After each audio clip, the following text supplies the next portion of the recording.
What's up, everyone? Thrall's Metal here once again. I'm Necrotic Nick, and another collection update. Decided to squeeze one more in before I left on vacation. I already had a stack of stuff I'd already listened to, so I figured why not throw it out there. Quick side note, since we're taking a break from the channel for a little bit, at least until I get back, you can find me and possibly the other Thralls on Heathen Metalheads on Facebook. It's a nice little metalhead group.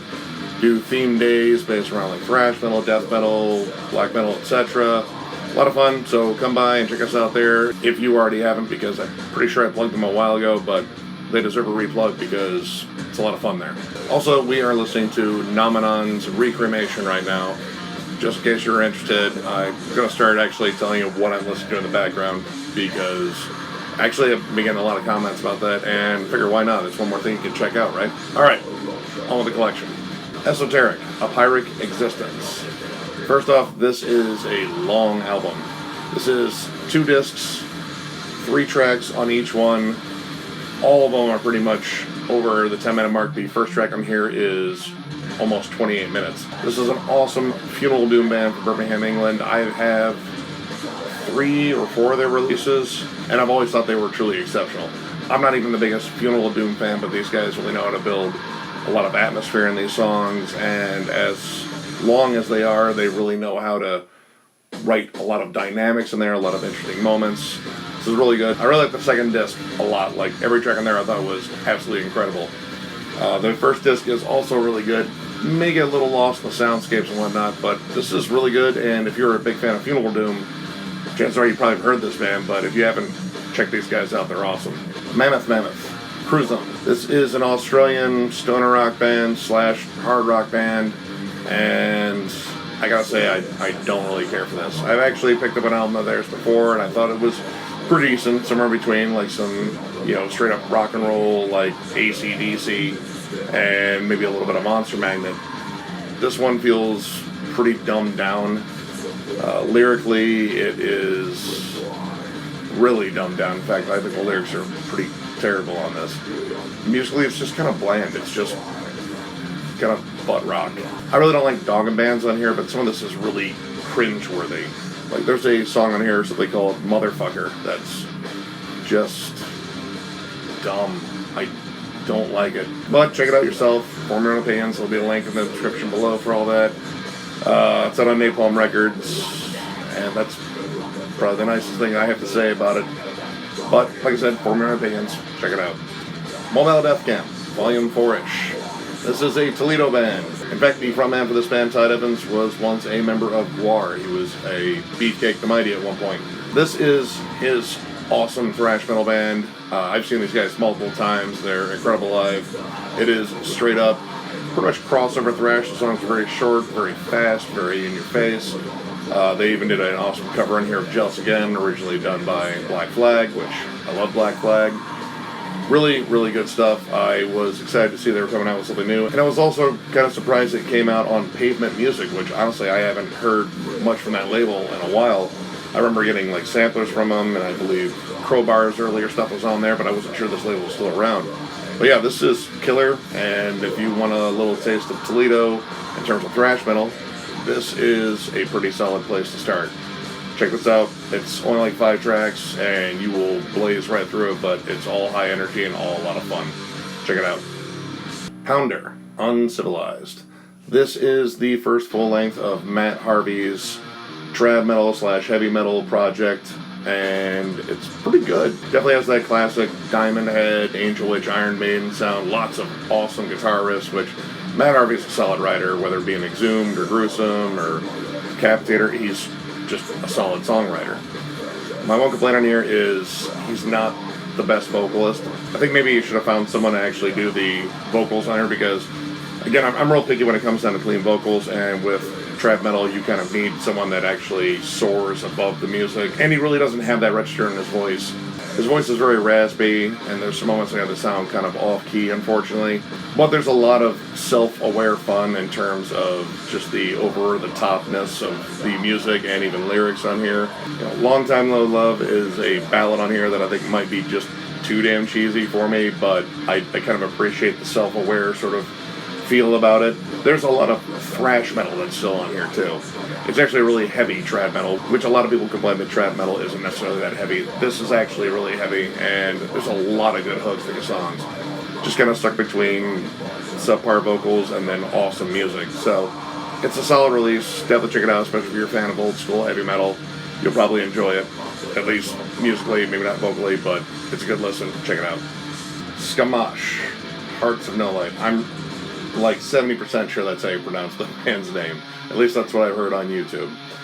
This is an awesome avant-garde black metal, black and death metal, almost prog metal in spots, band from Switzerland.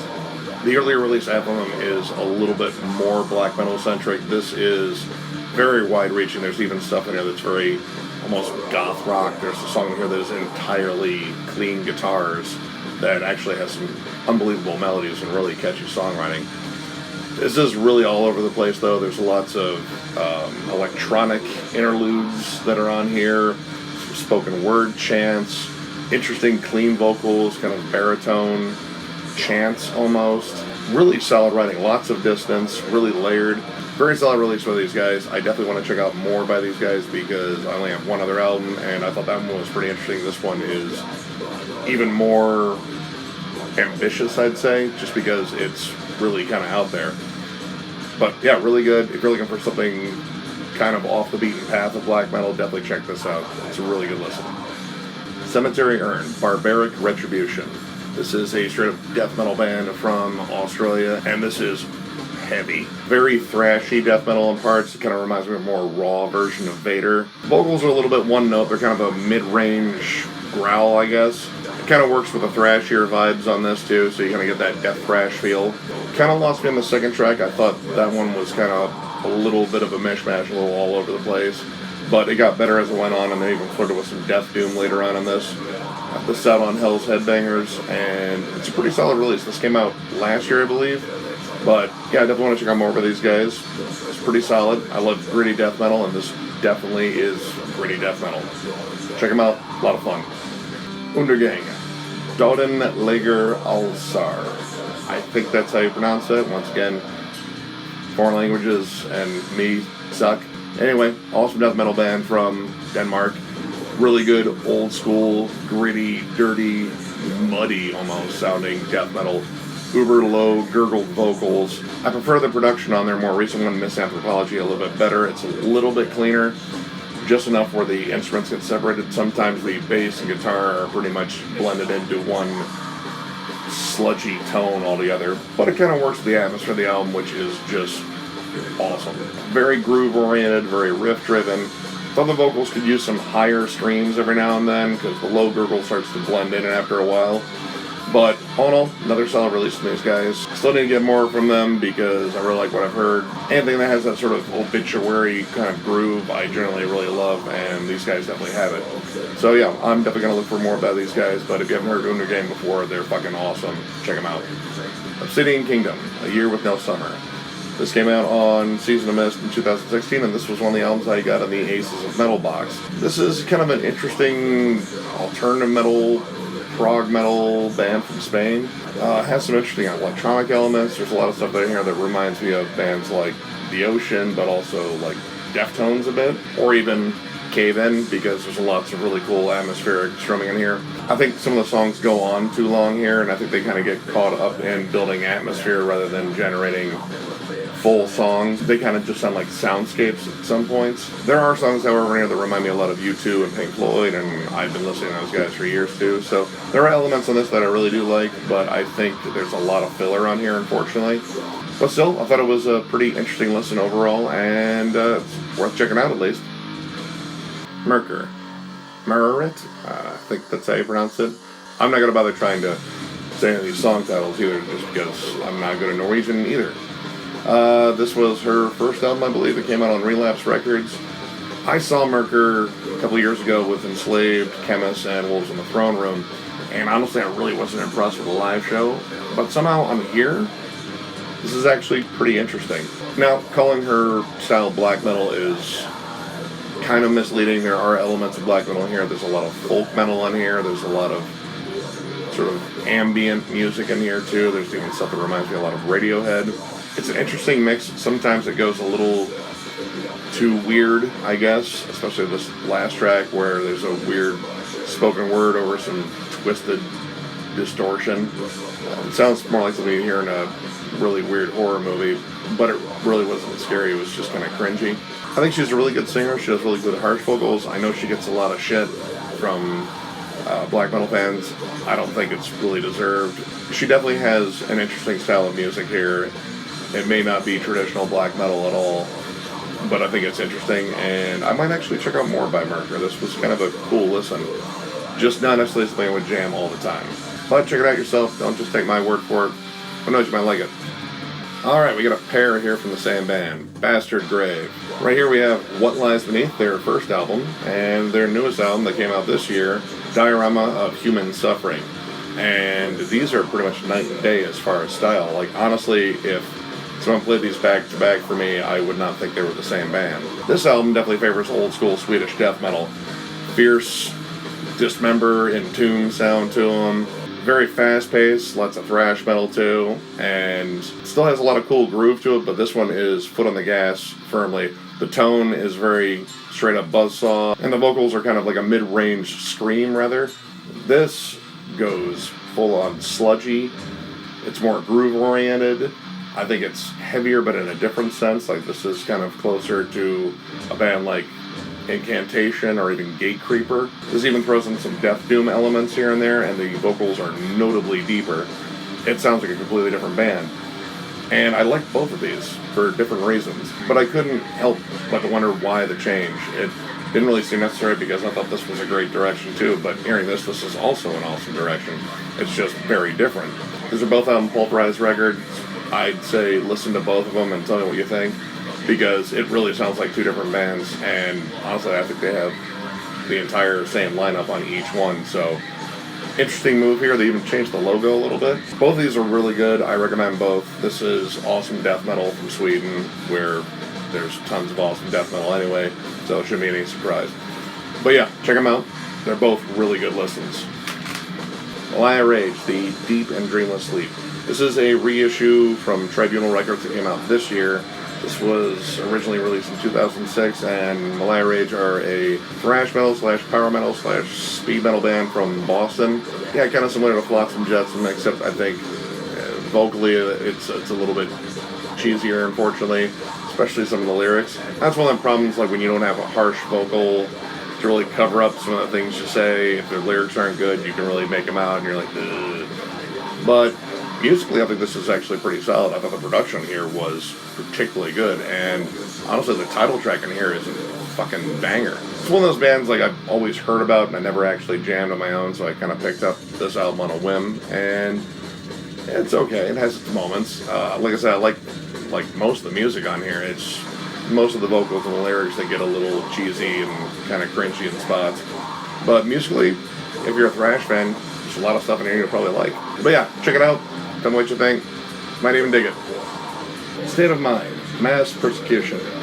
This was a technical thrash band that only put out one album in 1990 from Minnesota. This reissue came out on Tribunal / Dive Bomb Records, and I had never actually heard of this band before. This is the only full-length release. This actually includes their 1993 demo on here as well. They pretty much broke up after that. Now, their sound was definitely very 90s thrash metal in terms of like that sound getting heavier, maybe leaning more towards death metal. There's even some blast beats on here. And they went for more technical play. There's still some groovy hooks in here and some really good catchy riffs, but a lot of this is very technical. And sometimes it feels like they wanted to cram as many ideas as possible in these songs, to which they end up coming off a little bit cluttered. But all in all, I think it's a pretty decent release, and if you're looking for something pretty obscure from the 90s, check this out. This is a pretty cool reissue. Production is a little bit muddy, though, even for a remaster, but it's still a pretty solid listen. So yeah, check it out. Warsenal, Feast Your Eyes. This is a cool thrash / speed metal 3-piece from Quebec. Really awesome guitar work on here. It's quite exceptional. Very fast-paced songs. There's a lot of tongue-in-cheek humor on here. There's a song here called Lords of Rift Town, which, yeah, self-aware humor generally gets me. Lots of cool horror tropes in here. It has a fiercely 80s vibe. And I really like their style of play. It's very reminiscent of like early Megadeth and Coroner and even a little bit of Watchtower, which is definitely pretty obscure as well. The guitar work on here is absolutely awesome. Really love the overall feel of this album. This is out on Smart Records, and this came out this year, so yeah, new band out there. Definitely check them out. This was a lot of fun to listen to. Desolation, Screams of the Undead. This band kind of had an interesting story when I looked it up. They originally formed in 1990, then broke up in 94, then reformed in 2014, and started putting out albums. They only had one demo in 1990, and then broke up. Now they're back together, and I think they have a couple albums out now. This came out on I Hate Records, which I'm not really familiar with, and I would describe their sound as kind of a mix between melodic death metal and Swedish death metal. Reminds me a lot of Hypocrisy to a degree. Unfortunately, the recording on here is pretty rough. The guitars feel pretty thin. The drums sound clicky when it comes down the bass drum, and the snare, I just don't like the tone of it. It's kind of clunky. Vocals are very out in front. I don't think they're necessarily a bad band, but it comes off as a little generic. But there's really not a lot that stands out on these songs. You know, I don't think they're necessarily bad. They're just kind of bland, actually. But again, check it out for yourself. Form your own opinions. You might really enjoy it. Judiciary, Surface Noise. Well, I had to cover these guys since I actually saw them recently and picked up this album at the show. This is an awesome thrash/hardcore band from Texas. Lots of fierce Power Trip vibes, especially the recording on here. The production is very similar to Power Trip, but there's also kind of that early metalcore sound, a lot like Earth Crisis, as I brought up in the other video. Really solid songwriting. Like, it really comes out very clear on here. Not that their sound was bad at the show, it was really good, but it's different live. Especially the vocals. The vocals have a lot of extra reverb on them. They sound very cavernous when it comes down to those big shouts. There's also some guest vocals on here from bands I'm not necessarily familiar with, but they add another dynamic that you didn't get live. Awesome guitar interplay on here. Tons of kick-ass riffs. This is a really solid release, and this is their first full length, so definitely check these guys out. I hope to hear more from them in the future, because this was really good. And finally we have Mutilatred, Ingested FIlth. This is their new EP and their debut on Redefining Darkness Records. 6 tracks, barely any of them scratch over 2 minutes. This is fast, brutal, chuggy death metal. Very raw sounding, very gritty, all deep vocals. Lots of heavy, chunky breakdowns on here. This is just nasty stuff, and very gore-centric. Tracks like Sifting Through Needles and Scooped Out the Brains. Pretty damn cool. Opening tracks called Fuck Everything. This is just heavy. It is flat out heavy. I recommend checking these guys out live. I'm glad a band from Toledo is actually getting some stuff out there too, because I think these guys are one of the best death metal acts in my hometown. So yeah, definitely check them out. It's a little taste of home for me. Alright, well that covers on the collection update, and probably the last one I'm going to do before going on vacation. Possibly 2 more reviews coming, maybe just 1. Haven't decided yet. And then we're going to be kind of off the air for a little bit over a week. And when we get back, we're going to get down to discography rankings, maybe some album reviews for stuff we get from Streaming Toilet, and of course year-end lists, which I'm very excited about because I have a lot of stuff I want to bring up on there. So, if you like the video, give it a thumbs up. And if you are new to the channel, subscribe, because we do shit like this all the time. Catch you guys later. Thanks for watching.